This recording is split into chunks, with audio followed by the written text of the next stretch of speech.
Kasi love, medyo busy pa sa school lately. Ganun ba? Oo, love eh. Bawi na lang ako sa'yo pag hindi na masyadong busy. Okay. Hala, nagtampo na siya. Promise love, babawi ako. Ewan ko sa'yo, Axel. Tulog ka na nga. Love, pwede po, mamaya na. Gusto pa kitang makausap eh. Napangiti ako. Okay, fine. Sinabi naman niya na babawi siya. I believe in him. Like, sa dami ng taong dumaan sa buhay ko, si Axel lang ang taong pinili akong pakinggan, intindihin, at mahalin nang hindi humingi ng anumang kapalit. At mahal ko rin siya. Diba? Ang cringe kong tao. Pero I think that's how love is. Agree? Naulit pa ulit yung pangungulit ko kay Axel na magkita kami kahit hanggang ngayon na 3 years na kami, pero like I expected, laging busy or di kaya may gagawin.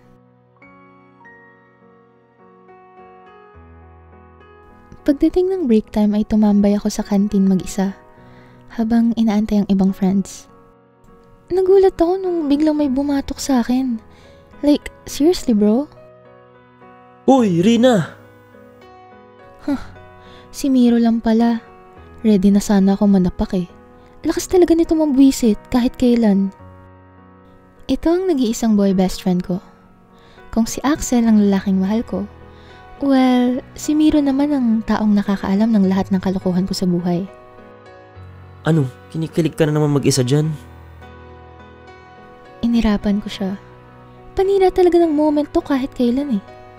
Excuse me din eh, no? Hindi ako mag-isa.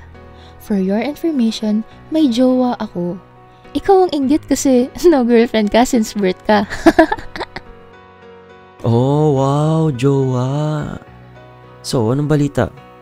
Kailan mo siya balak makita in real life? O plano niya bang magpakasal sa Zoom call? Hays. Ewan ko sa'yo, hindi mo ko gets, Miro. Hindi mo alam kung anong meron sa amin para sabihin mo yan. Lagi na lang kontra to si Miro sa love life ko. Ewan ko ba? Paano ko naman magigets? Rina, 3 taon mo na siyang kausap. Pero ni isang beses, hindi mo pa siya nakikita ng harapan. Kahit video call, wala. Ni anino niya, hindi mo makita eh. Napabuntong hininga ako.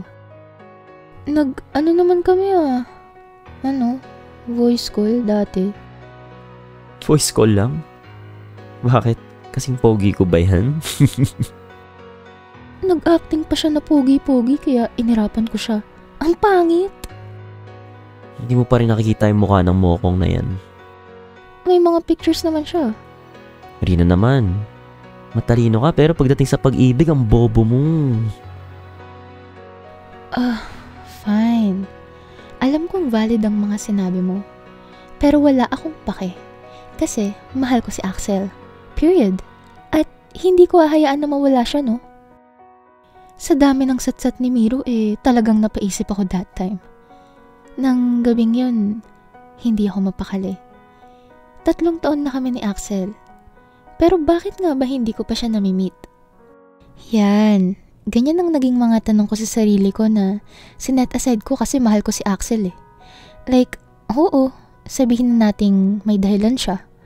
Laging busy, laging may emergency, laging sakto lang na hindi pwede.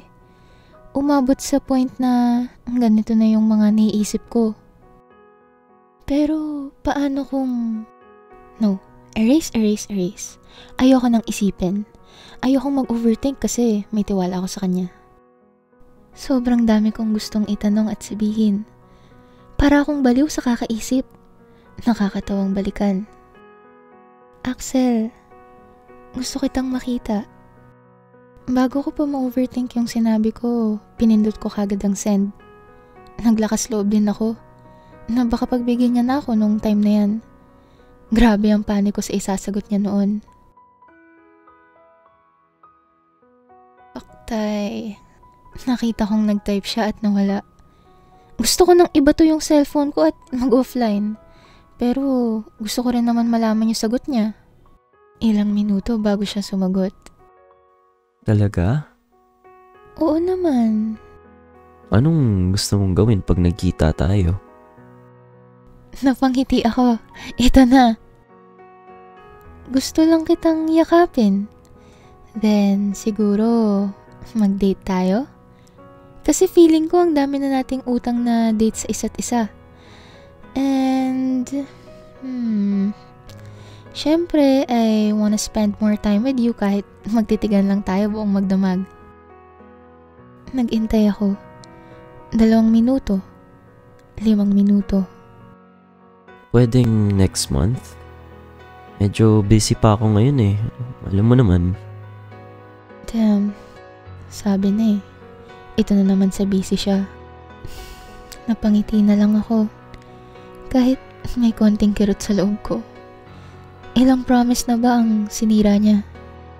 Sige, basta promise mo yan ha? Promise. Pero, ewan. Hindi ko alam kung bakit may biglang bumigat sa loob ko nung oras na yun. Pero, wala eh. Kahit ganun, mahal ko siya eh. Pagpasok sa school, tinry ko pa rin na ngumiti sa lahat ng nakakasama ko na friends.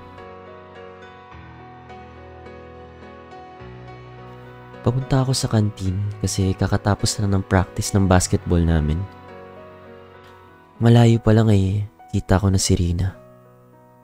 Kita sa mukha niya yung pagka-bad trip. Ano na naman kaya? Dahil ba sa conversation nila ni Axel kagabi? Gugulatin ko sana kaso nakatulala at mukhang malayo iniisip niya. Ay, ano na naman problema mo? Miro, paano kung may tinatago si Axel? Napatigil ako habang umiinom ng soft drinks. Nalaman niya na ba sikreto ko? Paano? Wow, teka. Ikaw mismo nagtanong yan? Tinanguan niya ako kaya tinaasan ko siya ng kilay. Wait lang. Ano meron? Last day ko na ba?